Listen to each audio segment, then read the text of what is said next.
everyone. Thank you for tuning in. My name is Cassie Riva. I'm the Assistant Events Manager at an Unlikely Story bookstore in Plainville, Massachusetts. Before we start, here's a few technical tips. If you lose your audio or visual during the event, just refresh your page and that should fix it. We're also streaming on the Unlikely Story Facebook page if you want to watch it there. If you'd like to purchase Eric's new book, you can do so by clicking the green button below or the link above if you're watching on Facebook. And when you purchase the book from us, you're going to receive one of these really cool autographed book plates from Eric while supplies last. Eric Gapstur is the author, illustrator, and cartoonist. His work can be seen in DC and Image Comics, where he illustrates some really cool Batman, The Flash, James Bond, and Superman adventures, among others. Eric lives in eastern Iowa with his wife and 2 sons, and Sort of Super is his debut graphic novel. If you love the HILO series by Judd Winick, you're going to love Sort of Super. Fans of superhero and underdog stories will adore this new series about 11-year-old Wyatt Flynn, who has super flight, super strength, and super speed. Interviewing Eric tonight is the award-winning author of the Diary of a Wimpy Kid series and owner of an Unlikely Story bookstore and cafe, Jeff Kinney. Eric, Jeff, thank you so much for joining us. Thanks for having me. Yeah, thank you, Cassie. That was a really terrific introduction. Eric, this is really cool. I'm really excited to meet you for the first time. Thank you so much for appearing here virtually at An Unlikely Story. Well, yeah, thanks for having me. Nice to meet you as well. Yeah. This is really exciting. Cool. So the book came out about a week ago. I have to say, Sort of Super is a really fantastic book. It's great storytelling, great artwork, and it's really funny. And something I didn't tell you, I have to make a confession, is that a few months ago, my team contacted me and they said, you know what, we want you to interview Eric Gapstur. He's got a debut novel. And I looked at my calendar at this time of year and I was like, oh my gosh, I've got to be working on my own book. I've got a movie script. I've got a musical going on. Like, I can't do it, right? And then they said, no problem, we'll let them know. And then I said, well, let me just see a little bit of the artwork. And I was blown away. And I said, this is like world-class talent. I mean, you've got an incredible skill, and I'm so glad that I decided to do this. And I'm so glad that we're talking today and we're getting to share your work with so many people. So I'm really glad. I read the whole book yesterday all by myself without help from a grown-up. I loved it, and I really enjoyed it. And we'll get to the book in a little bit. But first, because we're talking about superheroes here, I would like to know the Eric Gapstur origin story. So describe to me an 11-year-old Eric Gapstur. So I grew up in a really small town in Iowa, Belle Plaine, less than 3,000 people. And my dad was in the Air Force, so we moved around quite a bit. But that's, I think by 11, I had just moved to Belle Plaine. But I had discovered comic books a couple of years before that. And so I was really hooked early on. And those were, kind of friends I could take with me, moving around a lot. So it was a struggle getting a hold of comic books, back in 93 and 94, whereabouts. Especially in a small town, I was just at the mercy of whatever the grocery store would get. And so, they wouldn't get titles month to month. They wouldn't get consecutive issues. And the largest city was about 35 minutes away. And it was, I had to really convince my parents to, I had to beg them to go to comic book stores so I could really, get my hands on more. And so I really made the few that I had. I really reread them over and over, really wore them out. And just that love of not only superheroes, but just I loved drawing. I loved to write. And I would just make my own. And, I wouldn't always have the next issue. And a lot of times I would just write it myself and make it myself. So, that it was just a really natural form of expression for me. And I just really loved it. And which was the superhero that really captured your imagination? It seemed like real as real could be to you. Oh, as real as real. I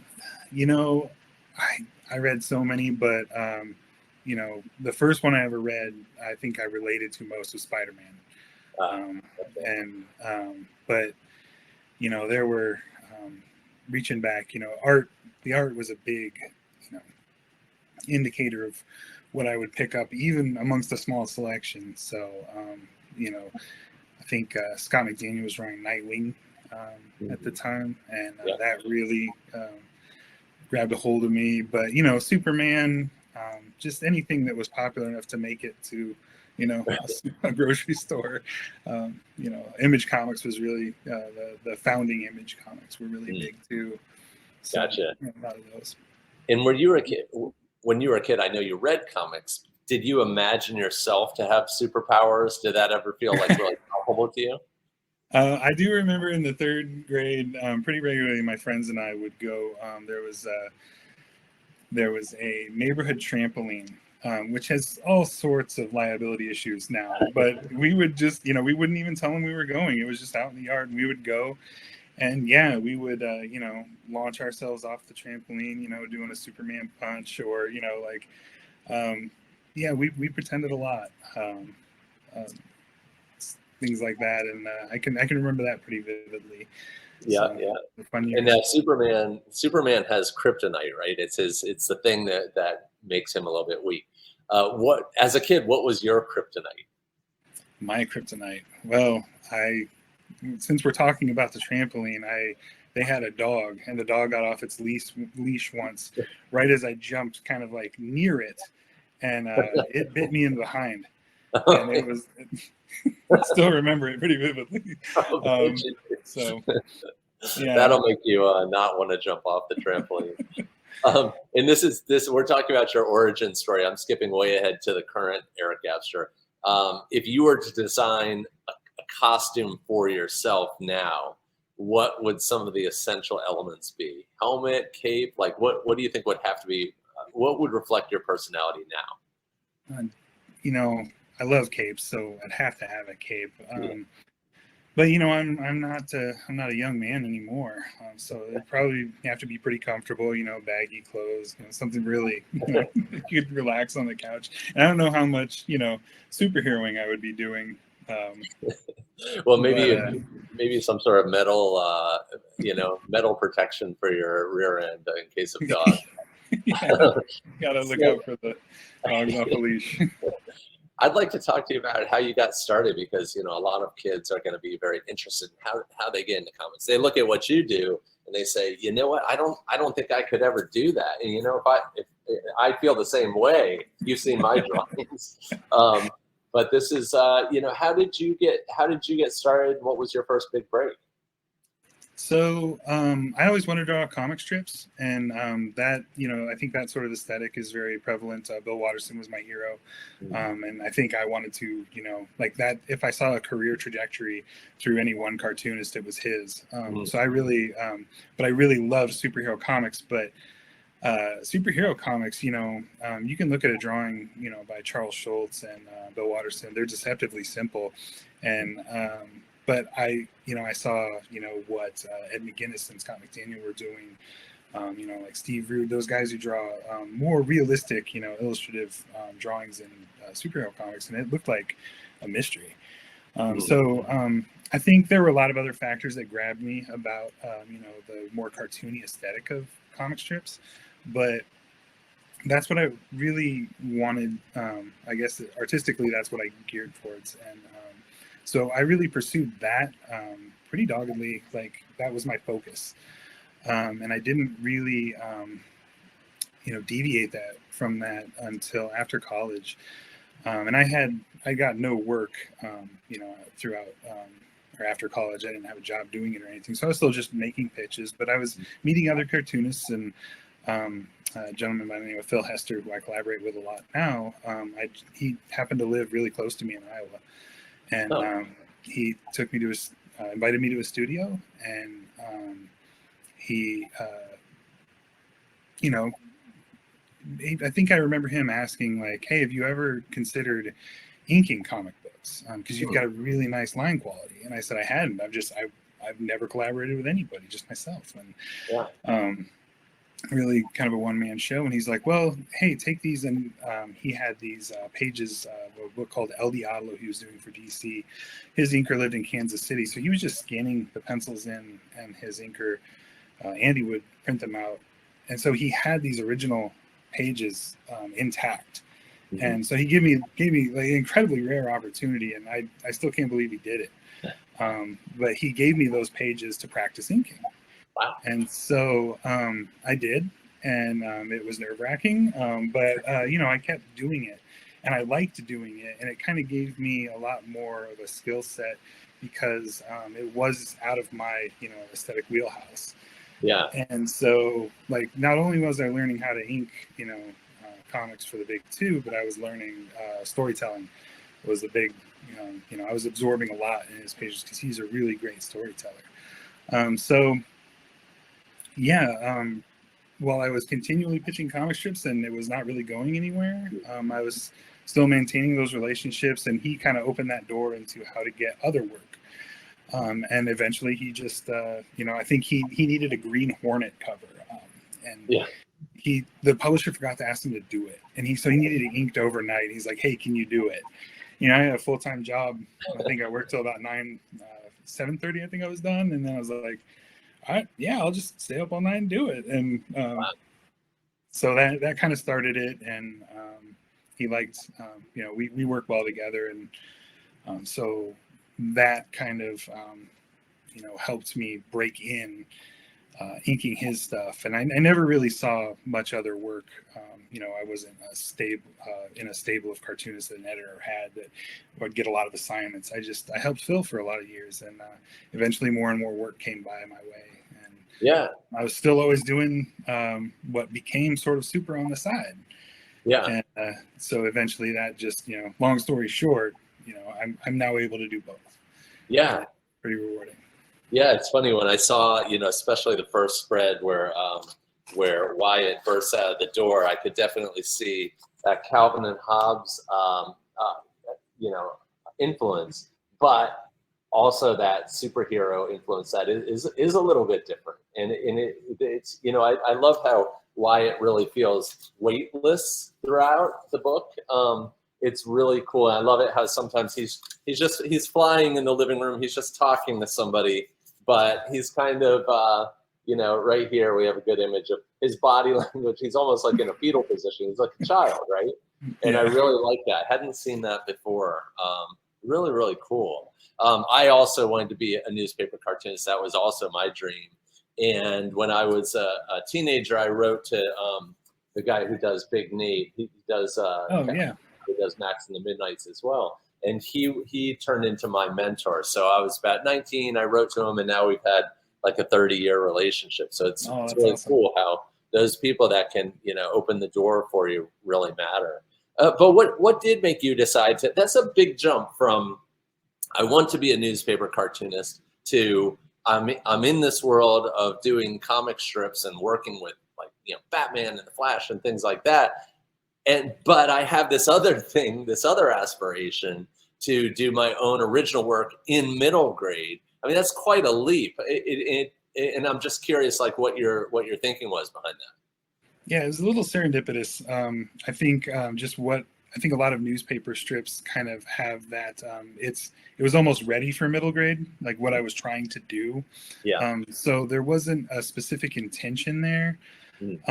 But basically what happened is I was, still pitching it as a strip, and I was, talking to the editors at syndicates, and, they give me a lot of good advice. And, but I was also pals with another cartoonist who was in a development deal. So he was ahead of me in kind of that process, and just knowing how many strips they had, had kind of gotten to newspapers. And it reached a point where I just thought, like my best guess, everything going right, like it would still be like another 6 years. And I don't know how informed that was, but it was certainly like I was doing a lot of work with not a lot of return, because the style is, it's still cartoony, but it's still a little more intensive than a lot of newspaper strips that are just have a more simple style. And so it was just taking me forever to draw them. And so I kind of quit doing it. I set it aside for probably around, I think in 2017, I set it aside and really focused on, I was like, okay, I think maybe my career is just going to take the path of not just inking comic books, but I can draw. So I'm going to reinvent my style, and I'm going to try and draw for Superman, or I just, it was more of a, I've got to do something, this is my job. Drawing was my job, and I wanted to keep doing it. So it was almost out of necessity, and I had some success in a couple years. I'd drawn a mini series of about 10 issues, and I got to draw like an 8-page Shazam short, which was really fun because the movie had come out and my kids were really excited about that movie. But so what brought it to the the graphic novel format is a buddy of mine who wanted to do comic strips had already kind of paved a road. Jason Platt, he does Middle School Misadventures, and I just saw him talking about his book, and so I called him up, like, hey, tell me about this. This is kind of a new world, I hadn't really considered this. And other people along the way, once I had thought about it, kind of like nudged me along. You should do something like Wimpy Kid, where it's part prose, part comics, and but I didn't know the possibilities yet because I just hadn't looked. But once my buddy Jason really explained it to me, I was like, this is it. This is what I want to do. And it was creatively, it was such a it was great. Comic strips, I mean, I will just kind of say it, I had really struggled writing comic strips. It wasn't a matter of like this was a hidden gem or anything like it. I think it was really hard for me, and once I started writing just a graphic novel, it was that story really needed that format, and not only as freeing as breaking outside of 4 panels dialogue, but also breaking outside that format and doing full pages and double page spreads with this aesthetic. It's the most rewarding thing creatively that I've ever done, and I can't articulate how happy it makes me to just to work on this. That's really cool. And let's talk about Wyatt a little bit. Is that Wyatt is a kid who gets superpowers, and then he has to hide them. Let's talk about how he gets his superpowers, because it's kind of on a 1 or 2 page spread here. Let's see if I can find it. Here we go. You tell Wyatt's origin story really quickly, right? It seems like everything happens to the things that usually make a superhero. It's not just a radioactive spider bite, but it's like 4 different things happen to Wyatt. Yeah. And why did usually a story like this, an origin story, it takes up about 1/3 of the book. If you're telling a movie, it's going to take up about 1/4 of the movie. What is it that made you decide to kind of get that out of the way quickly and then get into the story? Yeah, so it's a great question. I don't know that I have a ready answer. I wanted I think I wanted to really drop the reader in the middle of something, and not start at that very beginning. I don't have a good answer for why those decisions were made that way. I know, and it might have just been a leftover, kind of a remnant of how I was trying to do it as a strip, because I felt I couldn't get to, in a strip, you might read one day, you might not read the next one, and so I thought, it might have just already been set up that, we explain all this to get them, to that conflict of, I've got all these cool powers, but, he goes to school, and, there's a lot of stuff that, he could solve with his superpowers, but, his dad doesn't want him to. And I wanted to put a real whimsical take on all the, kind of the problems that superheroes, deal with, and the things they're worried about, like the government coming and taking them. And, I think the dad has there's a moment where the dad just imagines all these newspaper headlines of all the things that could go wrong, and, taking that to its, whimsical end, but, like the military wanting to enlist a 60-year-old, or, like whatever he was worried about. But yeah, definitely kind of getting a lot of that stuff you know, I really wanted to grab kids early and, you know, get to that, you know, get to the, I guess it's all good stuff, but, yeah, really get to the plot. Yeah, and you and our viewers might have seen me looking it down a lot. I was not texting my friends, but I was just trying to find a page. There's not, I don't want to give too much away, but there's not just one superhero in this book. There's another. I mean, her name is A+, and I love this costume. You know, I was wondering if you know, it's just a perfect simplification of that name. What did you nail that one on the first try? Yeah, yeah, that didn't take a lot of, you know, I didn't go through a lot of iterations. Costume design is tough for me. Like, everybody's done really cool costumes, and I tried to, you know, like, I really tried to put my head in, you know, into a middle grade, you know, mindset, and, you know, what would, you know, what would be cool. And, I'm glad it resonates, because the logo is just great. And now in this book, I hope I'm not giving too much away. I'll cover part of this page. We have monsters, right? We have monsters, and we have well, we have aliens, and we have robots, giant robots in this book. Of course, as any good superhero story should. What do you like to draw more? Monsters, robots, aliens? What's your favorite? The aliens were fun to draw. Certainly. Yeah, anything mechanical gets a little bit too technical, and they have so many moving parts. That, like, you couldn't pay me enough to draw a Transformers comic book or anything like that. It seems very, very hard to me. So my hat is off to the, you know, folks who really dig that, because I did want to draw a giant robot, but I was, you know, that was enough so far. Right, I see. It's really cool. And so one of the villains in this book is a classic bully. His name is Casper. And I'm wondering, you don't have to name names, but did you have like a town bully growing up in any of the towns that you lived in over the years? There wasn't one specific person, but there was, so I moved around a lot, and, you know, once I moved into, I think I never had any problems with it, you know, through probably fourth grade, but certainly once I hit fifth grade and I was a new kid, like, it was a whole different world. And so I dealt with a lot for a couple years. They were pretty hard, you know, and I think a lot of that message kind of resonates in how Wyatt and his friends deal with that bully. But, you know, it was kind of a happier story for me, because it was such a small town, and I got to know everyone so well that, you know, most of the people who picked on me, almost to a person, like, we became friends.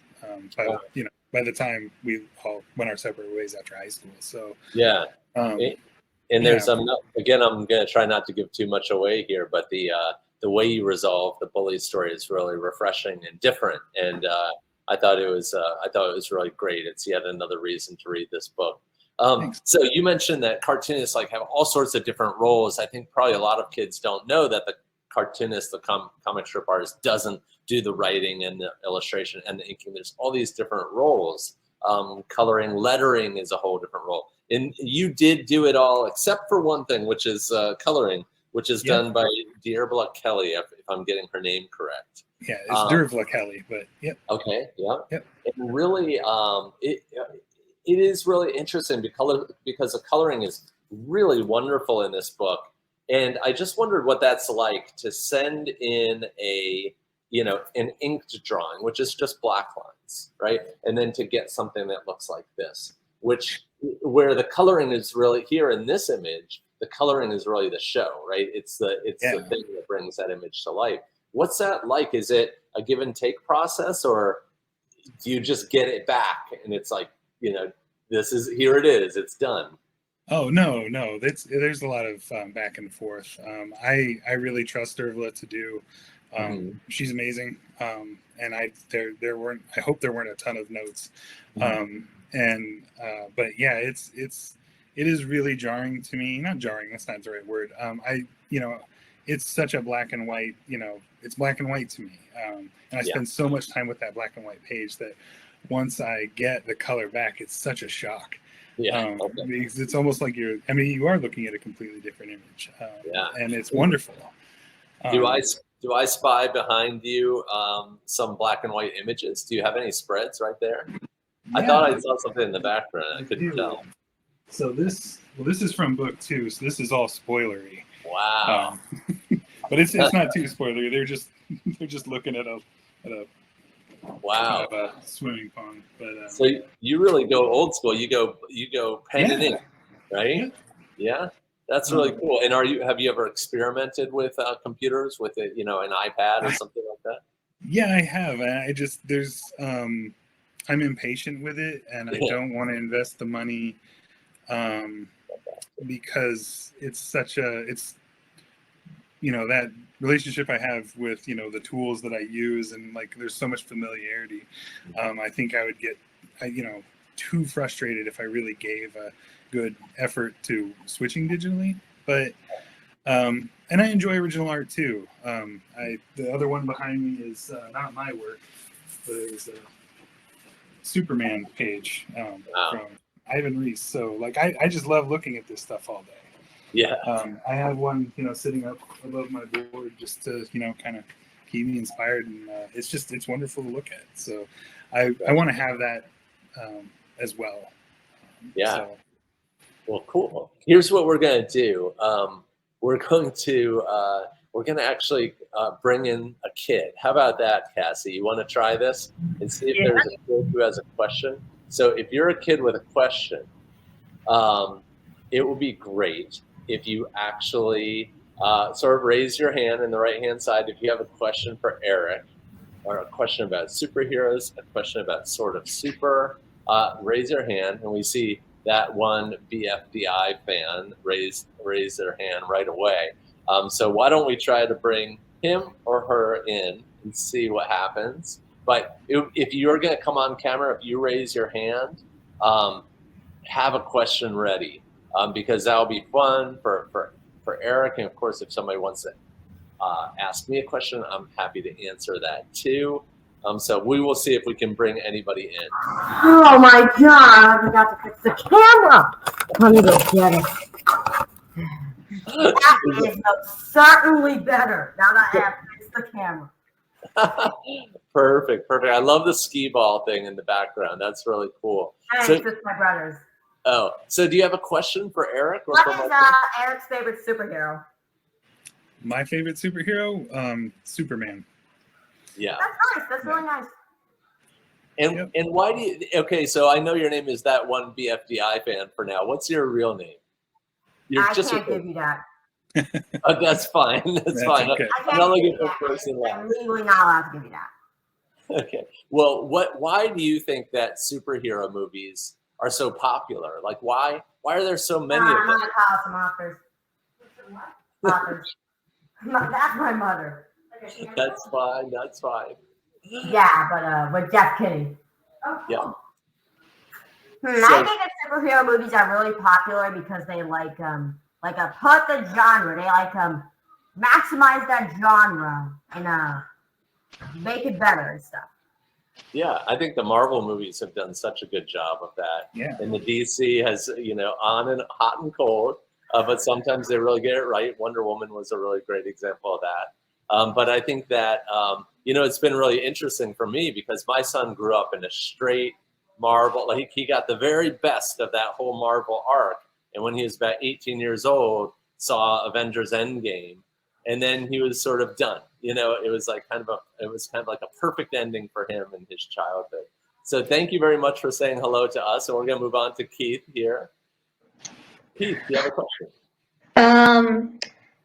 What really inspired you? Like, what did you base the main character off of?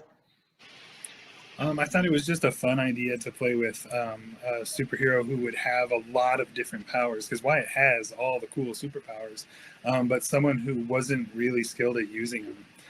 That was really kind of the intriguing part to me, to start with a character like that. And Keith is or I don't know if you're actually Keith, that might be a parent. But That's just my dad's account. Gotcha. Okay. So child of Keith. What do you, if you could be a superhero, who do you think you'd be? Maybe something like Thor. Thor. Yeah, that's good. You know, it's really funny because we grew up, myself and Eric, with these cartoon characters who we probably couldn't have imagined could become like, you know, Thor is one, Aquaman's another one. I think we looked at those comics and said, if they tried to make that into a, you know, a movie, that would actually be a little bit too corny. But I think they keep surprising us, right? Yeah, I think they do. And like Doctor Strange is another one that he doesn't look like he should have movies like based on the old design of the character, right? Is there son of Keith Martinson? Is there a cartoon character who you haven't seen yet, like who exists on the comic page, but you'd really like to see on the screen? I don't really know. Okay, that's fine to not know. That's fair. That's good. All right. Well, thank you very much for saying hello to you. And Eric, I'd like to ask you, why do you think sometimes movies like comedy, just about action movies, sometimes they're really a big commentary on like the times we're living in. Why do you think there has been such an appetite for superhero movies? And do you think that we're at the end of that in a way? Those are great questions. I think that the appetite has always been there. I don't think that comic books were always maybe accessible to satisfy that appetite. You know, and I'm just guessing here, but like I've just been a fan, you know, since I was really little, and I don't get tired, you know, and I don't consume as much as I used to, but you know, that interest is still there, and there's such a backlog or a catalog rather of stories to pull from that I don't know that audiences will get tired, because you know, we like to lump comic book movies into this one giant thing, but they're really not. You can have a lot of you know, different stories to tell under that umbrella. And so I don't know how long, you know, I don't know if it will go the way of, you know, like the Western or something that's, you know, I really don't know. But, you know, I like to think that everybody just caught up to comic book readers because these stories are so great and these characters are so great that I think now they can just reach more people. And it really is interesting. Like I keep feeling like, man, are we gonna watch another movie with another origin story? You know, it's really interesting. And Batman, the new Batman movie just came out, and they didn't try to tell the origin story. You know, they didn't reset it. They were just mid Batman. You know, Batman is Batman. Everybody understands who he is. Did you like that one? Did you see it? I did see it. It, you know, there's kind of this something that I encounter, especially with movies, superhero movies, that, you know, we've kind of seen a lot of different Batman movies through the years, and like I thought it was great. You know, it was a good story. I'm not much for darker takes. You know, I love Batman, but you know, I don't. You know, for me, like nothing is going to excite me as much, I don't think, as you know, the animated series did when I was a kid, or you know, seeing, you know, Batman Returns was actually the first Batman movie I saw, and while other films might you know, be better, you would consider better films, like I just don't think that feeling is going to be there for me, and then that's just kind of a cyclical thing that, you know, like perhaps whatever you watch when you're 12, like that's that's going to be the best. You know, I don't know that is necessarily true, but yeah, I just I saw it, and there, you know, there were things I liked, there were things I disliked, but it was an enjoyable movie, and I certainly appreciated it. And I have a question for you. There is a correct answer to this, and it's and you'll think it's a subjective question, but it's not, because there's a correct answer to it. Is that what is the best Spider-Man movie? Spider-Man 2. Spider-Man 2. I think that's the best one. You were so close. The correct. No, I was right on. I think the correct answer is Into the Spider-Verse. That was Into the Spider-Verse. You know what? That would be my second answer. Yeah. So okay. So we're flip-flopped on those two, but yeah, I really like that movie. I couldn't believe what they did with the animation. Yeah, no, you're right. everything like that. Yeah. So we're going to see, I'm just going to check our questions thing. I see that we answered a lot of these questions already. People asked me a few questions. Will Greg have an actual girlfriend? Maybe in the books one day. These are Wimpy Kid questions. What's the title for Wimpy Kid book 17? I'm not allowed to tell you, but the initials are D.O. And when will my series end? You know, probably when I get too old to write them. And then Eric, another question for you is, you know, who were your cartooning heroes growing up? You mentioned a few of them from comic strips, but were there any, did you know the names of the people that did the comics that you loved so much? The comic book? Yeah. I was past a certain age. I certainly went back and remembered their names. I started reading when I was in the 3rd grade, and I don't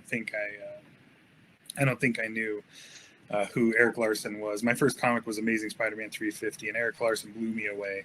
Yeah. So I really, he, you know, really lit a fire under me. Ed McGuinness, when he drew Superman, was another one that, you know, I actually, there's supposed to be art hanging behind me on the wall, and I did not fix the playwright, and the frame fell. But I have an Ed McGuinness page that was supposed to be, you know, accompanying me here. That's so cool. But yeah, Ed McGuinness. Oh, sorry. Oh, that's cool. I'm sorry, you were going to name somebody else. Yeah, but Bill Watterson and Richard Thompson, those were like my two biggest heroes were Bill and Richard, and because I have it handy, I got my hands on my favorite cul-de-sac strip from Richards. So I can't stop staring at this. Wow, what a wonderful cartoon! Yeah, well, my favorite cartoonist of all time was the creator of Uncle Scrooge McDuck, and I have to show you what I have to say. This what I have in here in my studio. This will make you a little bit jealous. My favorite cartoonist was Carl Barks, and I have the only life-size Scrooge statue in the world, which was apparently owned by Michael Jackson, which is kind of a strange thing. Wow. But that's the only like thing I have that's like a cartooning kind of thing, which is really cool. So Eric, it's been great getting to know you. Our time is up, and we have we had Charlie Weaver ring in saying you've got to break up the live action versus animated Spider-Man movies, so we're both right. And someone, Chris Parks says, I learned how to read due to Carl Parks, and so did I think. So thank you so much. Sort of Super is really an awesome book. It's a work of art and a great book. And now we know, because we got the sneak preview, that there's more to the story, which we're really happy about. And Cassie, why don't you take it away? Thank you, Jeff. Thank you, Eric. This was such a fun event. Click the green button below or the link above if you're watching on Facebook and order a copy of the book. It comes in hardcover and paperback, and you're going to get an autographed book plate when you order it. We also have signed Wimpy Kid books if you want to do that too. Thank you both so much. Have a great night, everyone. Thanks, Eric.